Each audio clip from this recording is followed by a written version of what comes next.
we're going to start this meeting. The Indianola Rural Water District 18 special meeting will now come to order. Tinker, please call the roll. Amy, Dave? Yes. Dean? Here. Jerry? Here. Kenny? Here. Okay, there's a quorum, we can proceed. All right, before we move on, I'd like to say that there have been 2 previous meetings with questions and comments from both members of the public and members of the district. And while conducting this meeting today, I will not entertain any further questions or comments except from the board members. We're going to have an orderly meeting to conduct the business at hand, and anyone who disrupts the meeting will be removed. Does everybody understand? That's This is the bullcrap, but we only, get it. the only That's time I'm bullcrap, going to but say we it. get it. So, So- I said that, that's bullcrap, but we get it. Okay, thank you. That's absolute crap, that lacks transparency, but we understand. We According to understand the what you're meeting doing. act, that is illegal Okay, to that's- have this meeting even to read. That's enough. That's enough. It's illegal, okay? Guys, Sorry. no more. I don't mind, I'll leave, Yeah. but Item 2. that's the problem. It's illegal to do it according to the Open Meeting Act of Oklahoma. Reconvene or revisit the subject after it's voted on unless it comes up as new business. This is absolutely snaky. I mean, I think you guys know this is snaky business going on right now. I've never been involved in local politics. I'm going all over. Sorry, leave. This is absolutely snaky business, and I think you get that. This is illegal. No, it's not. Hey, excuse me. The snakes come in with the snakes. So, Well, we're off to a good start, aren't we? All right. Item 2, discuss any possible action on reconsideration of Longley application for water membership for House 10 Lane Farm. I make a motion to approve the application as submitted of Longley for a meter to be used as a 10-lane business contingent on all paperwork and monies.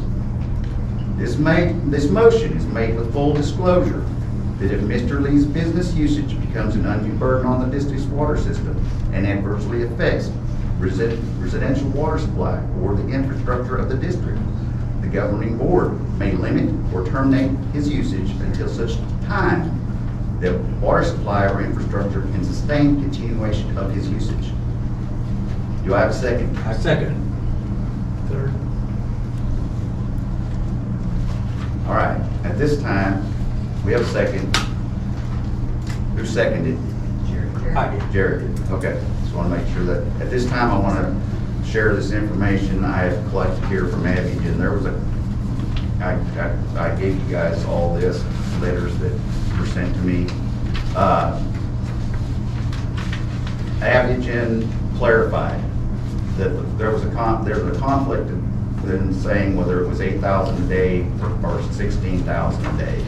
Well, they clarified it, that it's 4,000 maximum a day per building, so that's 8,000 a day. So the application is correct, and that when it states here that normally when when they're not using the cooling system, the chickens just use 1,000 gallons a day per house.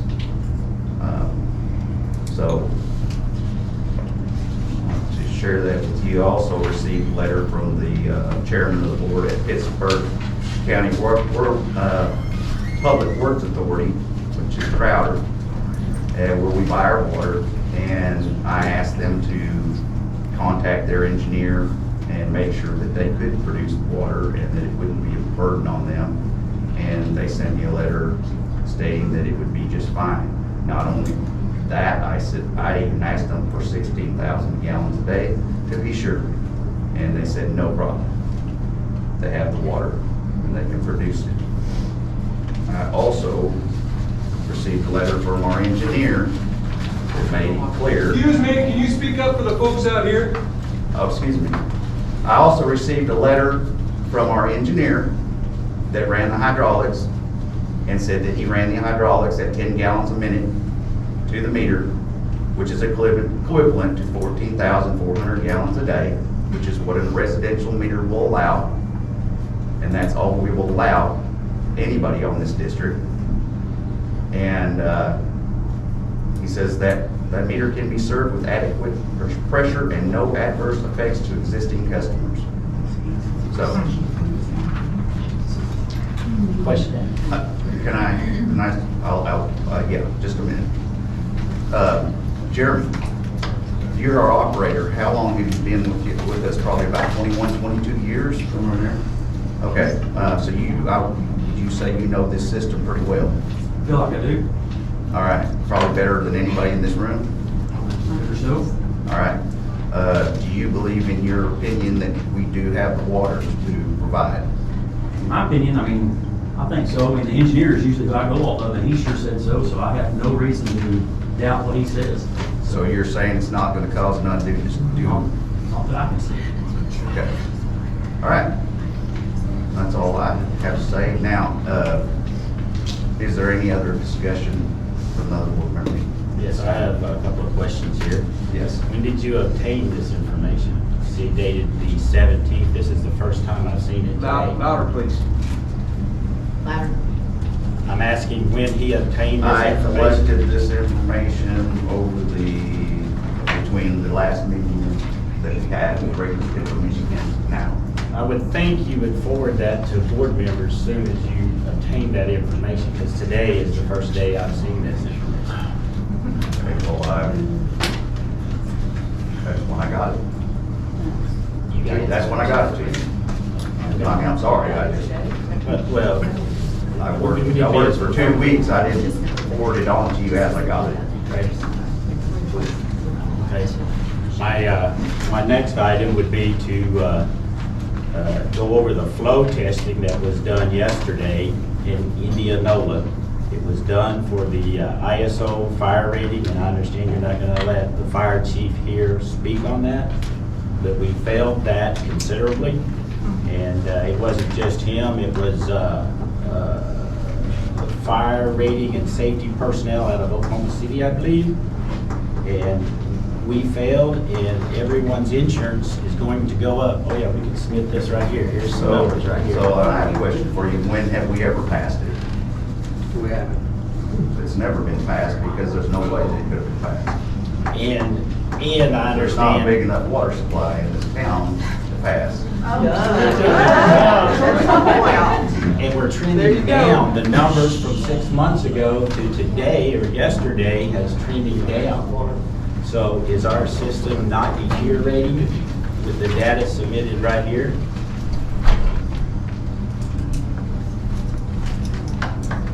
Well, Again, that is an indication of how weak this system is. And people in this room have given submissions about low water pressure, discolored water. They're very passionate about their water, as they should be. the more water that moves through the system, the cleaner the water gets. And Yes, it does. especially, we should be addressing the 65,000 gallon a day water we're losing as well. And I've never seen, I've been on this board 6 years, I've never seen a special meeting. We should have special meetings on addressing the infrastructure, losing Well, this 65,000. special meeting is to address this issue.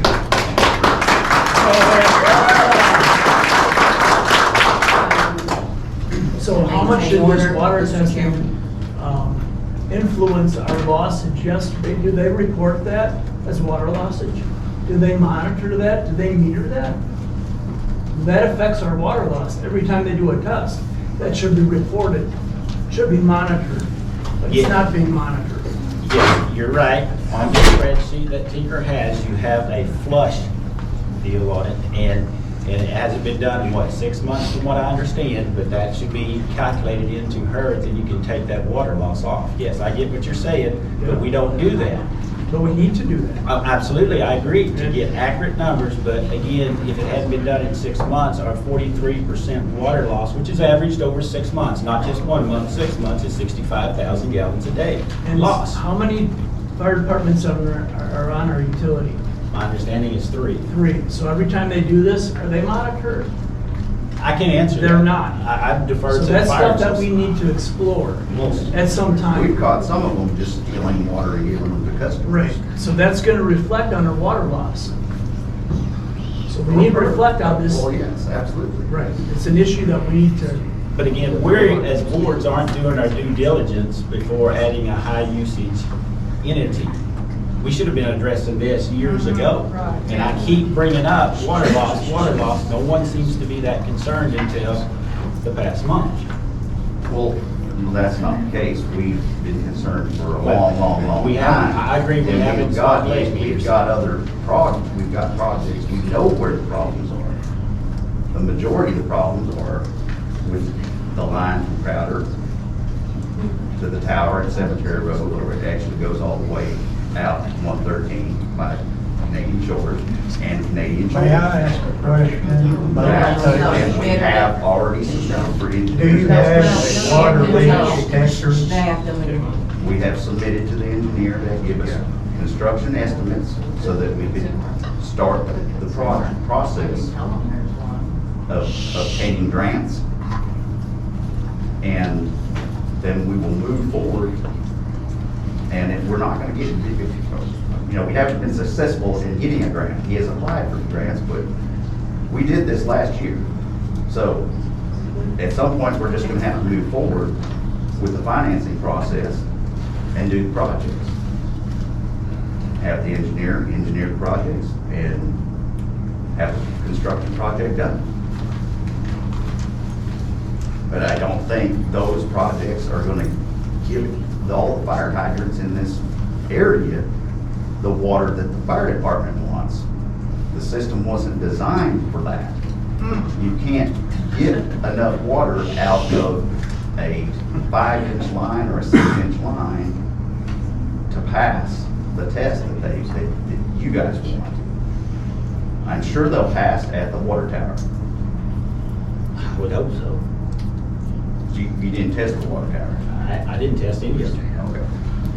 But I can assure you they passed at the water tower because we have an 8-inch line. And we've even discussed running an 8-inch line, because not too long ago, when it was first brought to our attention, that when you first did a test on this, when did you get on the fire department? October. Okay, somewhere right around then, you guys went around and tested, and that's when it first came to our attention, and then we discussed the fact that, hey, maybe we can run an 8-inch line from our 8-inch line from Cemetery Road to the school and get started and do a little at a time. But, it's, Don't forget the Indians are self-help. well, yes, and the Indians will help us once we have other financial arrangements made. So that's very kind of the Choctaws. But when somebody turns a fire hydrant on, everybody's gonna lose water, not just high volume user, everybody. It's gonna go to that fire hydrant. They're gonna give them all that fire hydrant can get, and everybody's gonna run out of water. It's just what it does. And I don't care where you live, unless you have like a 24-inch line, or some massive amount of water in a big city. But in a rural system, when you open a 6-inch fire plug, you're gonna run people out of water. But they're not used very often. No. But when they do use them, they're gonna get all the water that can possibly go to it. They're gonna take it all. And customers are gonna run out of water. Before I was on this water board, I was asked to put in a fire hydrant for this district, which I did. And it was over at Weeks Corner. And it was requested by Sam's Point Fire Department. And so I put that fire hydrant in, I installed it. I am in the plumbing business, as probably as many of you know. And I have a lot of experience in that. So it is actually a 4-inch fire hydrant, and it's hooked to a 6-inch line. When I was finished installing it, we turned it on to test it, and within 5 minutes, there was already a customer called Tinker and said, hey, I'm running out of water, and which rightly so. And so Jeremy told Tinker, said, yes, we're just testing the fire hydrant. So it's, I don't know that we can put big enough lines in to supply all fire hydrant everywhere that would be desired to have one, and they all pass. Because we're only limited to what water we can get from Crowder. Yeah. There are solutions, like, they could put a water tower up if they wanted water flow. They could, there's other ways to do this. Oh, absolutely. So we could explore that at some time. Sure. The whole community could be involved in this. Thank you. But not now. Correct, but it's, Not now.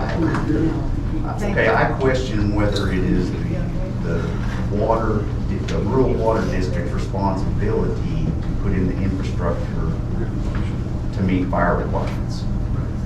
Well, they can get grants a lot easier than we can. And the reason I say that, what I'm saying here is that, you know, so it doesn't matter what we do. I live 9 miles out of town. It isn't gonna help me whatsoever. Okay? And it isn't gonna help a lot of the people. Maintain order, maintain order. Hey, It's getting out of control again. please, people, please.